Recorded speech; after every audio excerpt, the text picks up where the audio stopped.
वल्लज़ीना वो लोग हाजरू फ़ी सबीलिल्लाहि जिन्होंने हिजरत की अल्लाह के रास्ते में, सुम्मा क़ुतिलू फिर वो कत्ल कर दिए गए, शहीद कर दिए गए, औ मातू या वो मर गए यानी तभी मौत मर गए, लयर्ज़ुक़न्नहुमुल्लाहु अलबत्ता ज़रूर अल्लाह उनको रिज़्क़ देगा, रिज़्क़न हसना अच्छा रिज़्क़, व इन्नल्लाह और बेशक अल्लाह ताला लहुवा खैरुर राज़िक़ीन अलबत्ता वो बेहतरीन रिज़्क़ देने वाला है।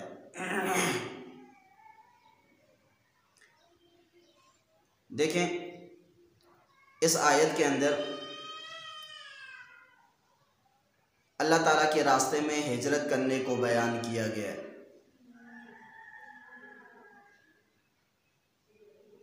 वो लोग जो अल्लाह ताला के रास्ते में हिजरत करते हैं, जिहाद के लिए जाते हैं और फिर वहाँ पर शहीद कर दिए जाते हैं, या फिर वहाँ पर शहीद तो नहीं होते, तबई मौत वो मर जाते हैं, तो फरमाया अल्लाह ताला उनको रिज़्क़ देता है, अच्छा रिज़्क़ देना। तो इससे पता चलता है कि मरने के बाद अल्लाह ताला कब्र में बंदे को रिज़्क़ देता है, जो रिज़्क़ उनकी शान और बरज़ख़ कब्र के हाल के मुनासिब हो। हदीस मुबारक में आता है अल्लाह के नबी सल्लल्लाहु अलैहि वसल्लम ने इरशाद फरमाया, अल-क़ब्रु रौज़तुम मिन रियाज़िल जन्ना औ हुफ़रतुम मिन हुफ़रिन नैरान।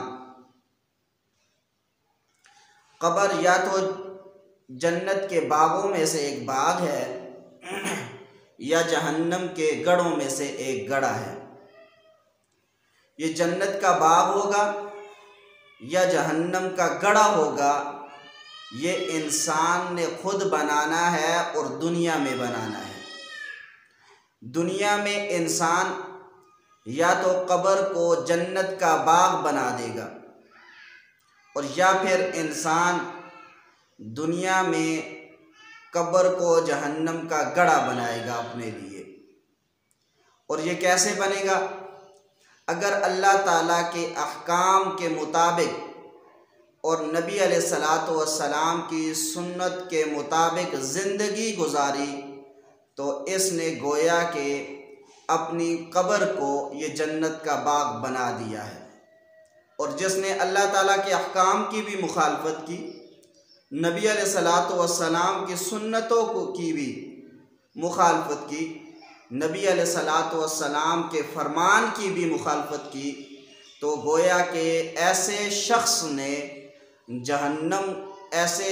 ने कब्र को जहन्नम का गढ़ा अपने लिए बना दिया है।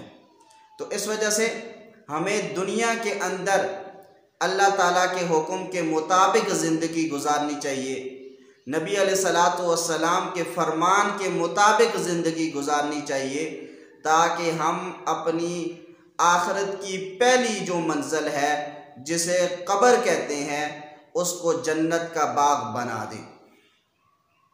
इसी तरीके से हदीस मुबारक के अंदर आता है कि जिस मुर्दे को कब्र में दफन कर दिया जाता है तो वो मुंतज़िर होता है इस बात का कि मेरे लिए कोई शख्स दुआ करे, क्योंकि लाजमी बात है जब दुआ की जाएगी तो इसाले सवाब उसे पहुंचेगा, तो उसका उसे फ़ायदा होगा।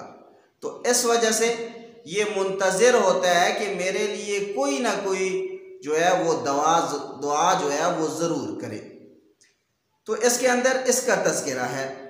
फरमाया कि वल्लज़ीना वो लोग हाजरू फ़ी सबीलिल्लाह जिन्होंने हिजरत की अल्लाह ताला के रास्ते में, सुम्मा क़ुतिलू फिर वो शहीद कर दिए गए, औ मातू या फिर वो मर गए, तभी तौर पर लयर्ज़ुक़न्नहुमुल्लाहु रिज़्क़न हसना अलबत्ता अल्लाह उनको रिज़्क़ देगा, अच्छा रिज़्क़। व इन्नल्लाह और बेशक अल्लाह ताला लहु खैरुर राज़िकीन, अलबत्ता वो बेहतरीन रिज़्क़ देने वाला है। लहुआ अलबत्ता वो खैरुन बेहतर है, अर्राज़िकीन रिज़्क़ देने वालों में से। देखें, मजाजी तौर पर वालिद की तरफ भी औलाद की निस्बत की जाती है कि वालिद इनको रिज़्क़ दे रहे हैं, ये मजाजी तौर पर निस्बत की जाती है। इसी तरीके से ये निस्बत भी की जाती है कि लोग जो हैं, जो मालिक है, ये अपने जानवरों को रिज़्क़ दे रहे हैं। ये निस्बत मजाजी है, हकीकी नहीं है। ऐसे ही आका जो है वो अपने ग़ुलाम को रिज़्क़ दे रहा है, ये मजाजी निस्बत है। और हकीकतन रिज़्क़ देने वाली ज़ात वो अल्लाह ताला की ज़ात है, इसलिए कि वही रिज़्क़ को पैदा करता है। और जब अल्लाह ताला रिज़्क़ को पैदा ही ना करे तो इंसान रिज़्क़ कैसे देगा? तो इस वजह से हकीकतन जो रिज़्क़ है वो अल्लाह ताला देते हैं, और मजाजी तौर पर निस्बत जो है वो बंदों की तरफ भी की जाती है। लयुदखिलन्नहुम, अलबत्ता ज़रूर अल्लाह उनको दाखिल करेगा, मुदखलन दाखिल करने की जगह, यरज़ौना जिसको वो पसंद करेंगे, व इन्नल्लाह और बेशक अल्लाह ताला लाअलीमुन अलबत्ता खूब जानने वाला है, हलीमुन और तहम्मुल वाला है। अल्लाह ताला जानने वाले भी हैं और तहम्मुल वाले भी हैं। तो इस वजह से जो आदमी दुनिया के अंदर अच्छे तरीके से ज़िंदगी गुजारेगा, मोमिन होगा, आमाल अच्छे होंगे, तो अल्लाह ताला उसको जन्नत अता फरमाएंगे। और जो काफिर होगा और या फिर वो मुसलमान तो है लेकिन आमाल अच्छे नहीं किए, तो उसको भी अल्लाह ताला जहन्नम में दाखिल फरमाएंगे।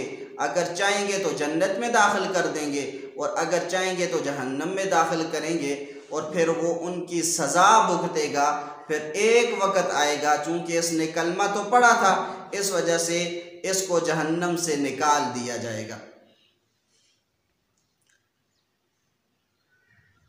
ज़ालिका, ये ऐसा ही होगा, वमन आक़बा और जिसने बदला लिया, बेमिस्ली मिसल उसके, मा उक़िबा बिही जो उसको तकलीफ़ दी गई, सुम्मा बुग़िया अलैहि फिर उस पर ज़्यादती की गई, लयंसुरन्नहुल्लाह अलबत्ता अल्लाह उसकी ज़रूर मदद फरमाएगा। इन्नल्लाह बेशक अल्लाह ताला लाअफ़ुव्वुन बहुत माफ़ करने वाला है, गफ़ूरुन और बख्शने वाला है। देखें, इसके अंदर इस बात को बयान किया जा रहा है कि वमन आक़बा बिमिस्लि मा उक़िबा बिही कि जिसने बदला लिया मिसल उसके जो उसको तकलीफ़ दी गई। तो अब देखें, इसके अंदर इस चीज़ को बयान किया जा रहा है, मसलन एक शख्स है, वो दूसरे को एक थप्पड़ मारता है। अब शरीयत ने उसे इस बात की गुंजाइश दी है कि अगर जिसको थप्पड़ मारा गया है वो अगर उसे वापस में एक थप्पड़ मारना चाहे तो मार सकता है। शरीयत ने इस बात की उसे गुंजाइश दी है। हाँ, ये है कि अगर वो माफ़ कर देगा तो माफ़ करने की वजह से अल्लाह ताला उसको अजर व सवाब अता फरमाएंगे। तो इस वजह से आपस में इनका जो मामला है वो ख़त्म हो जाएगा। अगर मारने वाले के दिल में ज़रा बराबर भी गैरत हुई तो वो कम अज़ कम इस पर नादिम ज़रूर होगा। हाँ, अगर ये है कि एक शख्स ने दूसरे को एक थप्पड़ मारा, अब वो ऐसा करे कि जब वापस इसको बदले में एक थप्पड़ मारे और ये कहे कि तूने मुझे मारा है और फिर उसे मारना शुरू कर दे, तो उस सूरत में अल्लाह ताला फरमाते हैं सुम्मा बुग़िया अलैहि फिर उस पर ज़्यादती की गई, लयंसुरन्नहुल्लाह तो अल्लाह ताला इस बंदे की ज़रूर मदद करेंगे जो मज़लूम है, यानी जिसको इसने जुल्मन मारा है, तो लिहाजा अल्लाह ताला इसकी ज़रूर मदद फरमाएंगे। तो इस वजह से हमें किसी पर ज़्यादती वगैरह ये नहीं करनी चाहिए। नबी अलैहिस्सलातु वस्सलाम ने जिस वक्त हज़रत मुआज़ इब्न जबल रज़ी अल्लाह ताला अन्हु को यमन की तरफ गवर्नर बनाकर भेजा, तो जहाँ पर और बहुत सारी बातों की तलकीन फरमाई, तो उनमें से एक वसीयत, एक नसीहत जो है वो ये भी फरमाया ए मुआज़ इत्तक़ि दावतल मज़लूम फ़इन्नहु लैसा बैनहा व बैनल्लाहि हिजाबुन।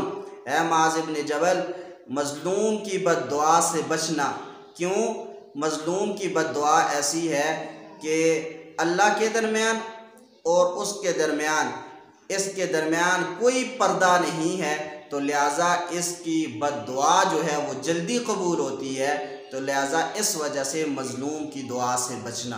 तो इस वजह से जो शख्स मज़लूम होता है तो उसकी बद्दुआ जो है वो जल्दी लगती है। तो इस वजह से इंसान को किसी पे भी जुल्म नहीं करना चाहिए कि ये ना हो वो वक़्त कबूलियत का हो और वो बद्दुआ कर दे तो इंसान की पूरी ज़िंदगी तबाह व बर्बाद हो जाए। वमन आक़बा, और जिसने बदला लिया, बिमिस्लि मा उक़िबा बिही, मिसल उसके जो उसको तकलीफ़ दी गई, सुम्मा बुग़िया अलैहि, फिर उस पर ज़्यादती की गई, लयंसुरन्नहुल्लाह, तो अलबत्ता ज़रूर अल्लाह उसकी मदद फरमाएगा। इन्नल्लाह, बेशक अल्लाह ताला लअफ़ुव्वुन, बहुत ज़्यादा माफ़ करने वाला है, गफ़ूरुन, और बख्शने वाला है। ज़ालिका, ये इस वजह से कि बिअन्नल्लाह, बेशक अल्लाह ताला यूलिजुल लैला फिन्नहार, वो रात को दिन में दाखिल करता है, व यूलिजुन नहारा फिल्लैल, और ऐसे ही वो दिन को रात में दाखिल करता है। अब देखें, गर्मियाँ सर्दियाँ हो जाती हैं तो बाज़ दफ़ा जो है वो रात जो है वो बड़ी हो जाती है और बाज़ दफ़ा दिन बड़ा हो जाता है। तो इस वजह से ये बयान किया है। व अन्नल्लाह, और बेशक अल्लाह ताला समीउन बसीर, सुनने वाला है, बसीरुन, और देखने वाला है। अल्लाह ताला की ज़ात ऐसी है कि अल्लाह बंदे की बल्कि हर मखलूक की बात को दूर से भी सुनता है और करीब से भी सुनता है। ये दूर से सुनना और करीब से सुनना, ये यानी कि हर दोनों जानिब से सुनना, ये अल्लाह ताला की सिफत है। कुरान करीम में है, ग़ालिबन 26वें पारे में, सूरह हुजुरात में, या अय्युहल्लज़ीना आमनू ला तरफ़अू अस्वातकुम फ़ौक़ सौतिन नबी, कि जब तुम्हारे अंदर नबी मौजूद हो तो लिहाजा तुम्हें चाहिए कि तुम अपनी आवाज़ को पस्त रखो। ये नबी अलैहिस्सलातु वस्सलाम का एहतराम बताया गया है कि जिस मजलिस में अल्लाह के नबी की ज़ात हो तो तुमने अपनी आवाज़ें बुलंद नहीं करनी बल्कि पस्त करनी है।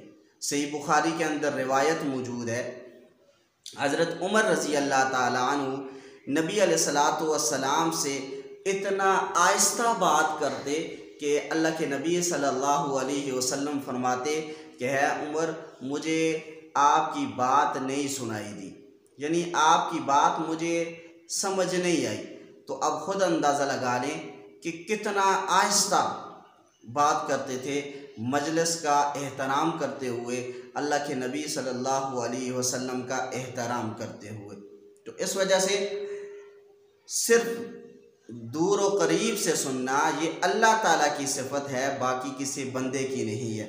आजकल देखें, आजकल ये बित्ती टोला कहते हैं कि नहीं, अगर हम यहाँ से भी अल्लाह के नबी सल्लल्लाहु अलैहि वसल्लम को पुकारते हैं तो अल्लाह के नबी सल्लल्लाहु अलैहि वसल्लम वहाँ पर सुनते हैं, और इसी तरीके से वहाँ जाके पुकारें तो फिर भी सुनते हैं। और इसी तरीके से ये देखें, अब ये भी ठीक नहीं है कि यहाँ से भी सुने और वहाँ से भी सुने। क्यों?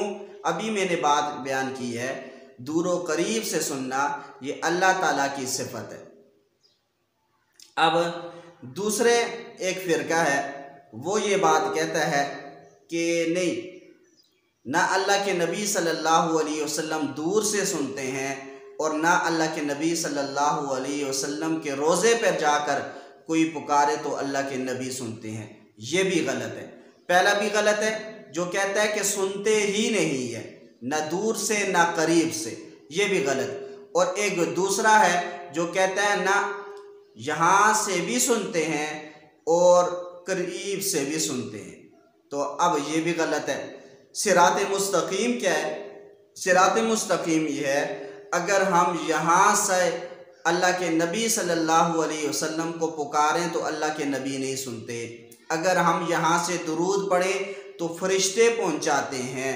और अगर अल्लाह के नबी सल्लल्लाहु अलैहि वसल्लम के रोज़े पर जाकर हम पुकारें, अल्लाह के नबी सल्लल्लाहु अलैहि वसल्लम के रोज़े पे जाकर हम दरूद पढ़ें तो अल्लाह के नबी सल्लल्लाहु अलैहि वसल्लम उस दरूद को खुद सुनते हैं। ये सिरात मुस्तकीम है। तो इस वजह से ये ठीक है कि यहाँ से पुकारेंगे तो अल्लाह के नबी नहीं सुनेंगे, तो दरूद पढ़ेंगे तो यहाँ से अल्लाह के नबी सल्लल्लाहु अलैहि वसल्लम डायरेक्ट नहीं सुनेंगे, बल्कि फरिश्ते इस दरूद को लेकर अल्लाह के नबी सल्लल्लाहु अलैहि वसल्लम तक पहुँचाएँगे। और रोज़ा के ऊपर जाकर अगर पढ़ेंगे तो अल्लाह के नबी सल्लल्लाहु अलैहि वसल्लम खुद सुनेंगे। सलाम करेंगे तो अल्लाह के नबी सल्लल्लाहु अलैहि वसल्लम खुद सुनेंगे। यही सिरात मुस्तकीम है। तो इस वजह से आजकल का ये बिद्दी टोला जो है ये हर तरह के शोशे जो है वो छोड़ता है। बाज़ ने तो इससे भी आगे बढ़ गए हैं। वो कहते हैं नहीं, तुम नबी की बात करते हो, हम तो जो औलिया अल्लाह गुजरे हैं, शेख अब्दुल कादिर जिलानी गुजरे हैं और इसी तरीके से और बड़े बड़े हजरात गुजरे हैं, आप नबी की बात करते हो, हम तो इनका भी कहते हैं कि ये भी दूरो करीब से सुनते हैं। अब देख लें, ये गोया के अल्लाह ताला के साथ सिफ़ात के अंदर शरीक ठहराना है। तो लिहाजा इससे भी हमें इज्तनाब करना चाहिए, शिर्क से हमें बचना चाहिए।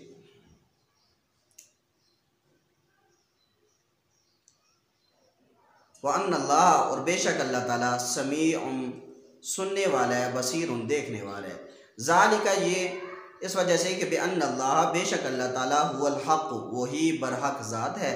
व अन्ना मा यदऊना, और बेशक वो मखलूक जिसको वो पुकारते हैं, मिन दून ही, अल्लाह ताला के अलावा या अल्लाह ताला से नीचे नीचे, हुवल बातिल, वो बातिल है, वो बेकार है। व अन्नल्लाह, और बेशक अल्लाह ताला हुवल अली, वही बुलंद शान वाला है, अल कबीर, और बड़ा है। अलम तरा, क्या तू नहीं देखता कि अन्नल्लाह, बेशक अल्लाह ताला, अनज़ला मिनस समाई माअन, कि वो आसमान से पानी को नाजिल करता है, बरसाता है। फतुस्बिहुल अर्ज़ु मुख़ज़र्रतन, पस हो गई फिर उससे ज़मीन सरसब्ज़ व शादाब।